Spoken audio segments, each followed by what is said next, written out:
सड़क किनारे पेड़ के नीचे बैठकर एक भिखारिन हर रोज भीख मांगा करती थी। दे दो भगवान के नाम पर, मुझ गरीब को 10-5 रुपए दे दो। ए माई, माई दे दे, भगवान के नाम पर दे दे, तेरा भला करेगा भगवान। और आने जाने वाले लोग तरस खाकर भिखारिन के कटोरे में कुछ पैसे डाल दिया करते। ये गर्मी का महीना था और आज गर्मी भी बहुत ज्यादा थी। चिलचिलाती गर्मी में भिखारिन की हालत खराब हो रही थी और वो सोच रही थी, हे राम, आज तो बड़ी गर्मी है, गला प्यास के मारे सूख रहा है। अगर मेरे पास एक मटका होता तो मुझे भी ठंडा पानी पीने को मिल जाता और इस गर्मी से कुछ राहत मिल जाती। उसी समय सामान ढोने वाली एक गाड़ी जिस पर एक नया फ्रिज लदा हुआ था वहां से गुजरी और भिखारिन के ठीक सामने आकर पंक्चर हो जाती है। गाड़ी का ड्राइवर बगल वाली सीट पर बैठे हुए राजन से कहता है, साहब टायर पंक्चर हो गया, स्टेपनी बदलनी पड़ेगी साहब। ओफो, इतनी भीषण गर्मी में इस टायर को भी पंक्चर होना था। अरे जल्दी से स्टेपनी बदलो, जाओ नीचे उतरो। राजन और ड्राइवर गाड़ी से नीचे उतर गए। ड्राइवर स्टेपनी बदलने लगता है। राजन इलेक्ट्रिक सामान के एक शोरूम का मालिक था और अपने शोरूम से नए मॉडल का ये फ्रिज लेकर वो आज अपने घर जा रहा था कि रास्ते में गाड़ी का टायर पंक्चर हो गया। पेड़ के नीचे बैठी हुई भिखारिन राजन के पास आई और बोली, अरे बाबूजी, भगवान के नाम पर मुझे 100 रुपए दे दो बाबूजी, गर्मी बहुत है, मैं एक मटका खरीद लूंगी और मटके का ठंडा पानी पीकर आपके लिए दुआ करूंगी बाबूजी। अरे वाह वाह, क्या खूब भिखारन है भाई, हैं? अरे 100 रुपए ऐसे मांग रही है जैसे मुझ पर तेरा कर्ज हो। अरे ये ले 10 रुपए पकड़ और जा यहाँ से। 10 नहीं, 100 रुपए दे दो बाबूजी, भगवान तुम्हारा भला करेगा। भिखारिन राजन का हाथ पकड़कर राजन से विनती करने लगी, ए भिखारिन, हाथ छोड़ मेरा, चल दूर हो जाए यहां से। राजन भिखारिन को अपने से परे हटाने के लिए उसे धक्का दे देता है। भिखारिन सड़क पर गिर जाती है और उसका सिर एक पत्थर से टकराकर फट जाता है। मौके पर ही उस भिखारिन की मौत हो जाती है।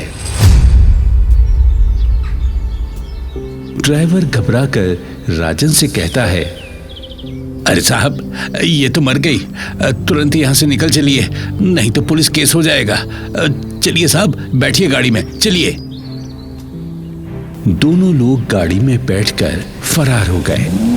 अकस्मात मृत्यु होने के कारण भिखारिन की आत्मा चुड़ैल बन गई। चुड़ैल जाती हुई गाड़ी को देखकर कहती है,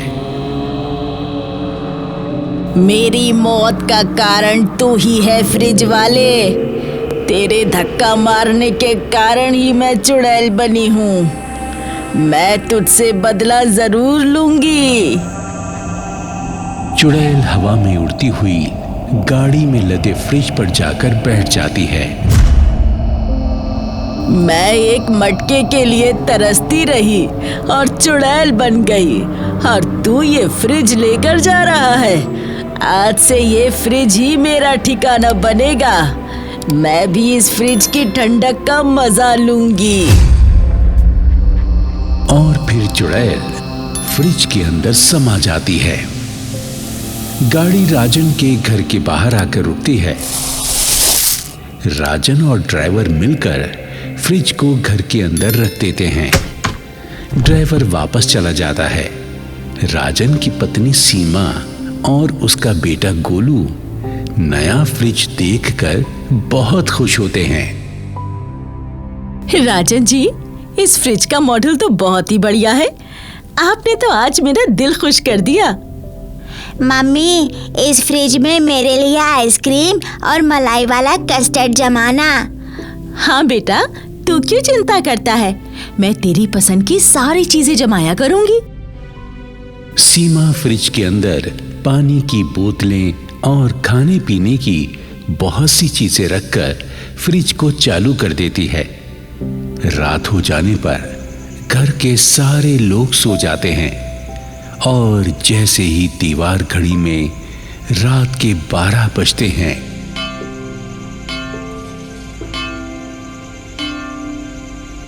फ्रिज के अंदर से ऐसी आवाजें आने लगती हैं जैसे कोई कुछ खा रहा हो।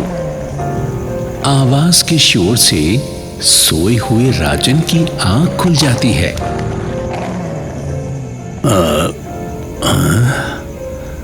अरे, ये फ्रिज के अंदर से अजीब अजीब आवाजें कैसी आ रही हैं?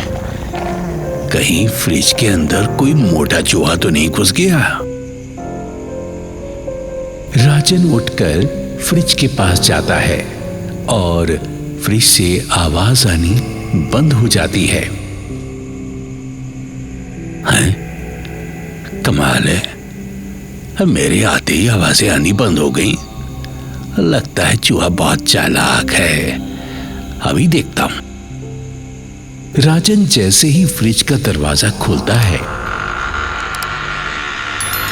तो अंदर बैठी हुई चुड़ैल को देखकर राजन डर जाता है।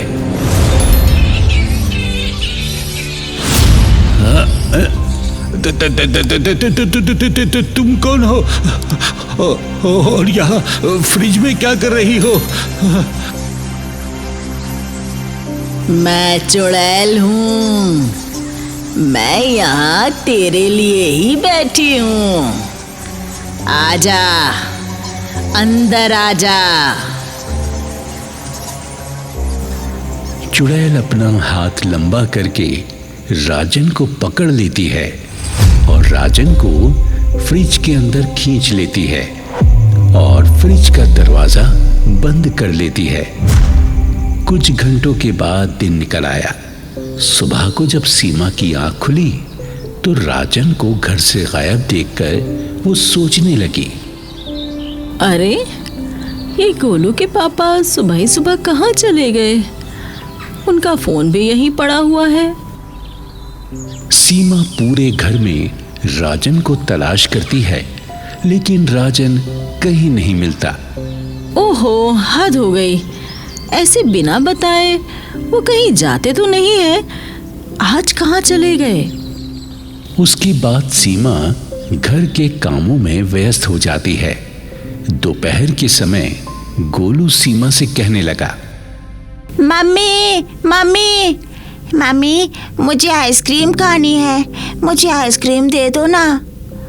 हाँ हाँ, आओ, मैं तुम्हें फ्रिज से निकाल कर आइसक्रीम देती हूँ। आ जाओ। सीमा और गोलू फ्रिज के पास आते हैं तो क्या देखते हैं? फ्रिज जोर जोर से अपने आप हिल रहा है और फ्रिज के अंदर से राजन की आवाजें आ रही हैं। अरे बचाओ, अरे बचाओ, सीमा, ओ सीमा, अरे मुझे इस चुड़ैल से बचाओ, बचाओ। अरे, फ्रिज के अंदर से तो राजन की आवाज आ रही है। ये फ्रिज के अंदर क्या कर रहे हैं? सीमा फ्रिज खोलती है तो अंदर बैठे राजन और चुड़ैल को देखती है। चुड़ैल और राजन फ्रिज से बाहर आ जाते हैं। चुड़ैल कहती है, तेरा पति बड़ा दुष्ट आदमी है। मैं भी कल तक इंसान थी। इसी के जुल्म के कारण मैं चुड़ैल बन गई हूँ।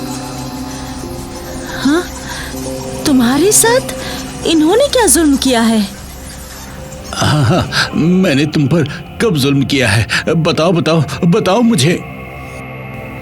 राजन बाबू, मैं वही गरीब भिखारिन हूँ जो कल तुमसे मटका खरीदने के लिए 100 रुपए मांग रही थी और तुमने मुझे जोर का धक्का दे दिया था।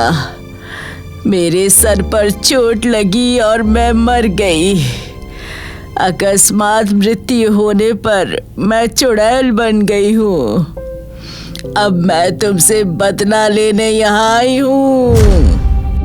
अरे देखो, सुनो, वो सब कुछ एक हादसा था। मैंने जानबूझकर तुम्हें नहीं मारा था। मेरी उस गलती को माफ कर दो चुड़ैल जी। चुड़ैल बहन, तुम्हारे साथ भाग्य में ये सब होना लिखा हुआ था, सो हो गया। अब तुम्हें बदले की नहीं, मुक्ति की ज्यादा जरूरत है।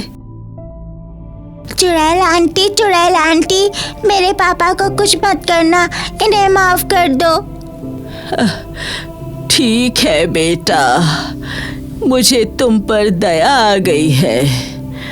मैं तुम्हारे लिए तुम्हारे पापा को माफ कर रही हूँ।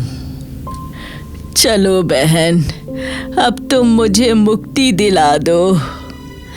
हाँ, मैं अभी पवित्र गंगा जल लेकर आती हूँ। सीमा जाती है और घर के मंदिर में रखी गंगा जल की केन उठा लाती है और गंगा जल चुड़ैल के शरीर पर डालकर कहती है, हे भोलेनाथ, इस चुड़ैल को मुक्ति दे दो। इसे मुक्ति दे दो भोलेनाथ, इसे मुक्ति दे दो। और फिर देखते देखते चुड़ैल धुआं बनकर वहां से गायब हो जाती है और इस तरह फ्रिज की चुड़ैल को मुक्ति मिल जाती है।